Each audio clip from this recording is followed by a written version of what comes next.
Good morning मेरे प्यारे विद्यार्थियों। आज की हिंदी की कक्षा में आपका स्वागत है। आज मैं आपको मात्राओं की पुनरावृत्ति कराऊंगी। पुनरावृत्ति मतलब रिवीजन, यानी आज के वीडियो में हम हिंदी की मात्राओं का रिवीजन करेंगे। जैसा कि पिछली कक्षा में आपने पढ़ा होगा कि हिंदी भाषा में 11 स्वर होते हैं, उसी तरह उन सभी स्वरों की मात्राएं होती हैं। 11 स्वर होते हैं परंतु मात्राएं सिर्फ 10 ही होती हैं, क्योंकि अ स्वर की कोई मात्रा नहीं होती है। तो चलिए मैं आपको लिख के बताती हूँ कि सभी स्वरों की मात्राएं किस तरह की होती हैं और शब्दों पर किस तरह से लगाई जाती हैं। पहला स्वर है हमारा अ। तो अ स्वर की कोई मात्रा नहीं होती है। दूसरा स्वर है आ। आ स्वर की मात्रा इस तरह से होती है और वर्ण के आगे लगाई जाती है। ई। ई की मात्रा का चिन्ह इस तरह से होता है। बड़ी ई। बड़ी ई की मात्रा का चिन्ह इस तरह से होता है। दोनों एक दूसरे के उल्टे होते हैं। उ। ऊ की मात्रा का चिन्ह इस तरह से होता है। फिर ऊ। ऊ की मात्रा का चिन्ह इस तरह से लगाया जाता है। री। सभी को पता है ना, री से ऋषि। री की मात्रा इस तरह से लगाया जाती है, जैसे आप सी लिखते हैं ना, बस छोटा सा सी बनाते हैं। और री की मात्रा वर्ण के पैर में लगती है। पैर का मतलब नीचे। ए से एड़ी। ए की मात्रा इस तरह से होती है। आय से ऐनक। उसमें ऊपर 2 मात्राएं लगाई जाती हैं। ओ से ओखली। ओ की मात्रा का चिन्ह इस तरह से होता है। औ से औरत।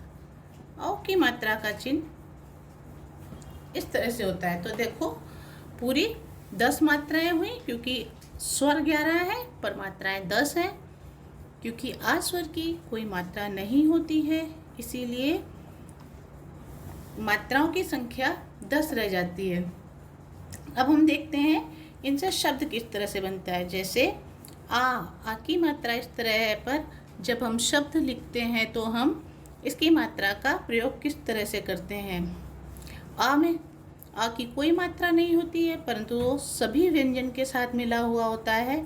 तो जितने भी अमात्रिक शब्द होते हैं उन सभी में आ का स्वर मिला होता है। जैसे कल, पल,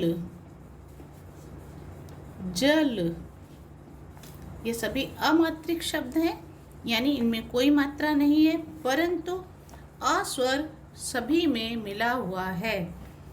बड़ा आ नाम, काम और दाम। देखो, सभी में देखो बड़े आ की मात्रा इस तरह से लगाई गई है। फिर छोटी ई। छोटी ई की मात्रा को किस तरह से लगाएंगे, और शब्द के पहले लगा देंगे, किसी भी वर्ण के पहले। दिन, बिन,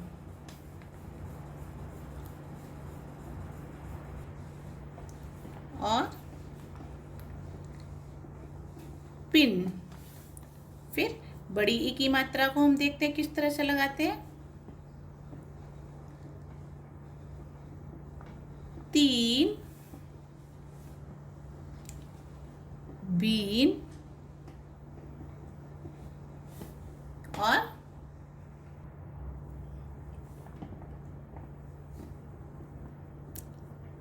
कील।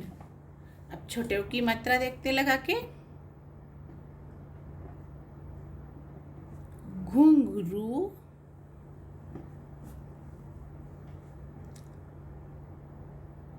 बुन, चुन। आप देखिए सभी में इस तरह से देखो छोटे ऊ की मात्रा का प्रयोग किया गया है। अभी बड़े ऊ की मात्रा, बड़े ऊ की मात्रा करने के लिए धूल,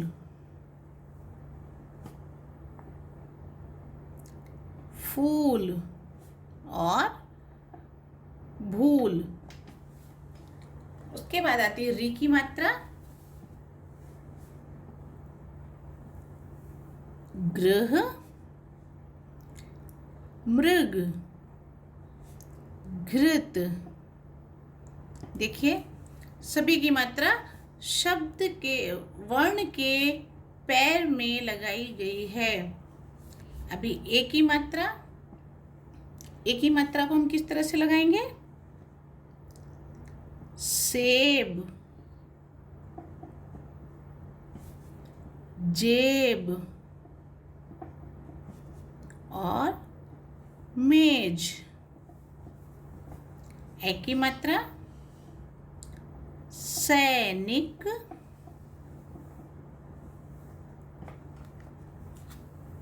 दैनिक,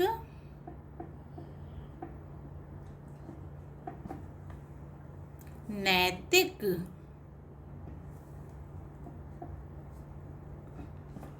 अब ओ की मात्रा किस तरह से लगाएंगे? ओ की मात्रा के लिए हम लगाएंगे ओम, फिर ओम, सोना और कोयल। उसके बाद औ की मात्रा कौवा, बौना और। इस तरह से ये मैंने आपको 11 मात्राएं, 11 स्वरों की मात्राएं आपको बताई। आगे अभी मैं आपको बताती हूँ अंग और आहा। अंग और आहा स्वरों के साथ शामिल नहीं होते हैं, इन्हें अयोगवाग की श्रेणी में रखा गया है। जब आप अगली कक्षा में आएंगे तब मैं आपको अयोगवाग वर्णों की जानकारी विस्तार में दूंगी। अभी मैं आपको बताती हूँ अंग और अह की मात्राओं का प्रयोग किस तरह से करते हैं। अंग की मात्रा एक बिंदु के रूप में लगाई जाती है और इसका शब्द बनता है अंगूर, कंगन और बंधन। उसके बाद अह की मात्रा, अह की मात्रा इस तरह से 2 बिंदुओं के रूप में लगाई जाती है, इस तरह से। तो प्रातः, नमः और अतः।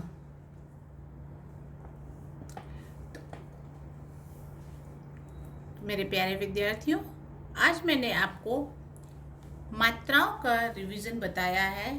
ये मात्राएं और उनसे बनने वाले ये सभी शब्द आपको अपनी हिंदी की उत्तर पुस्तिका में व्याकरण पार्ट में लिखना है। हिंदी की जो नोटबुक आपने बनाई है उसके 2 पार्ट कीजिए और व्याकरण